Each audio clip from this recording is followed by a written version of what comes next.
An attempt by Donald Trump's newly convened Commission on Election Integrity to gather detailed information on the country's voting population prompted a furious backlash on Friday, as at least 24 states either resisted the request on privacy protection grounds or flat-out rejected it as a backdoor effort at mass voter suppression. In a letter sent to the states on Thursday, the Commission's vice chair, Chris Kobach, asked for comprehensive lists including names of voters, addresses, voting histories, party affiliation, criminal histories, military status and more. The letter did not spell out how the Commission intended to use this information, but in an interview with the Kansas City Star newspaper, Kobach said he wanted to quantify different forms of voter fraud and registration fraud and offer solutions. Here are the potential sinister motives behind Donald Trump's voter fraud lie. Lawrence Douglas Reed. More that set alarm bells ringing among election experts and voting rights activists who have followed Kobach's career as elections chief in Kansas and seen him cite the risk of individual voter fraud, in reality, a negligible or non-existent problem, as an excuse to pass controversial laws making it harder for many lower-income and minority voters to cast a ballot. Many of them believe the Commission has been set up to justify Trump's false claim, echoed by Kobach and by the Commission's chairman, Vice President Mike Pence, that 3 to 5 million votes were cast illegally in last November's election.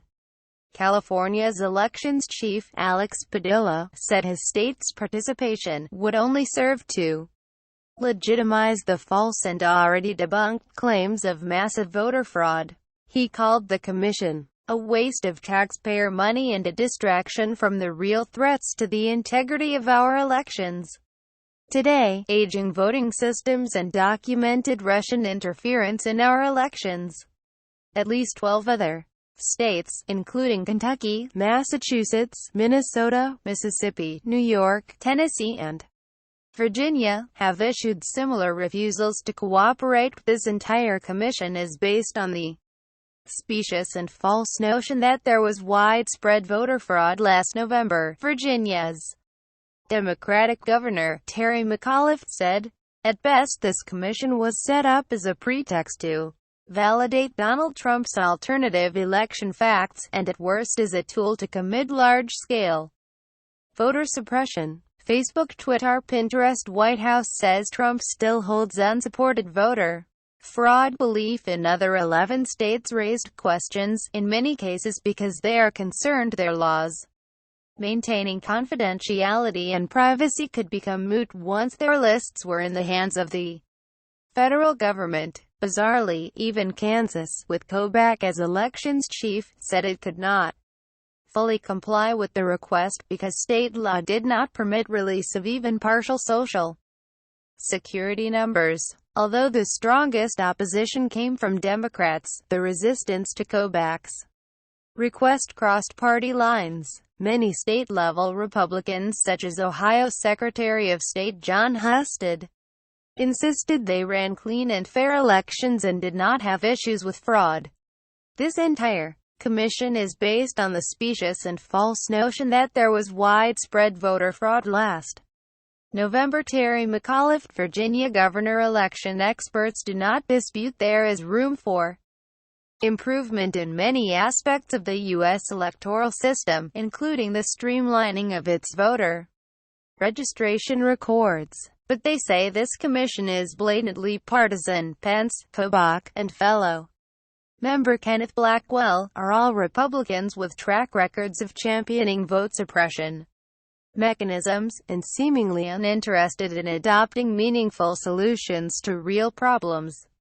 If they were serious about improving integrity in our elections, they would be talking about providing resources so our voting machines and voter registration databases are safe from hacking, said Myrna Perez, director of the Voting Rights and Elections Project Center at New York University's Brennan Center. They would be talking about an automatic voter registration system that was expansive and thoughtfully designed. Kobach has said he believes people vote twice, with alarming regularity.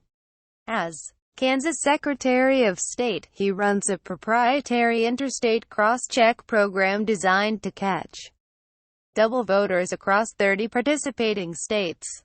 Academic studies, however, have described individual voter fraud as rarer than being struck by lightning. One study of the cross-check program found 200 false matches for every accurately identified instance of double voting.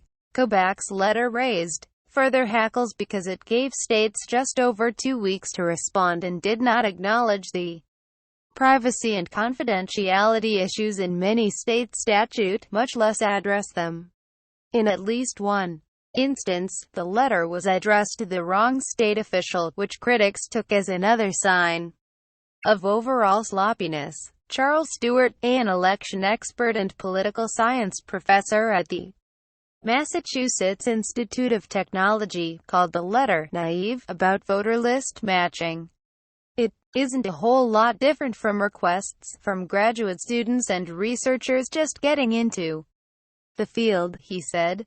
Trump's next attack on democracy, mass voter suppression. Russ Feingold read more. Kobach is not the only commission member with a history of conducting questionable purges of the voter rolls. Hans von Spakovsky, a Georgia lawyer appointed to the commission just this week, was a critical player in a voter roll purge in Florida that preceded the hotly disputed 2000 between these cultures, which too often misunderstand each other.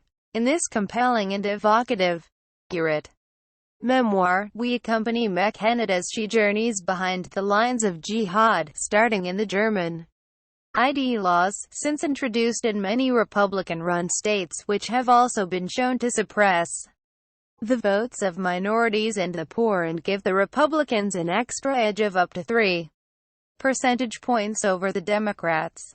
Kobach's letter coincided with a separate request sent out by the Justice Department asking states to demonstrate their compliance with the voter purge aspects of a 1994 voter registration law.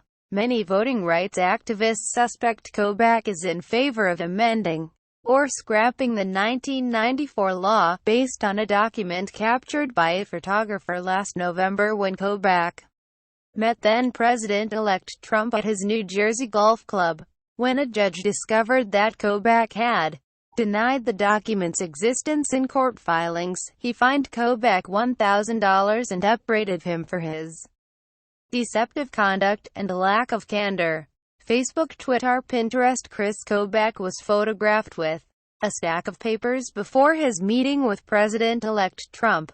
Photograph, Carolyn Castor, AP. That context helps explain why one civil rights advocate, Kristen Clark of the Lawyers Committee for Civil Rights Under Law, denounced Kobach's letter to the states as a meritless inquisition, and a prelude to voter harassment and disenfranchisement. Russ Feingold, a former Democratic senator from Wisconsin, went even further. I would expect these actions from the Democratic Republic of the Congo, or any of the other authoritarian regimes we have sanctioned around the world, he writes in The Guardian. Regimes that stay in power by suppressing their people and manipulating election results. We must not lie to ourselves when we see the warning signs here at home.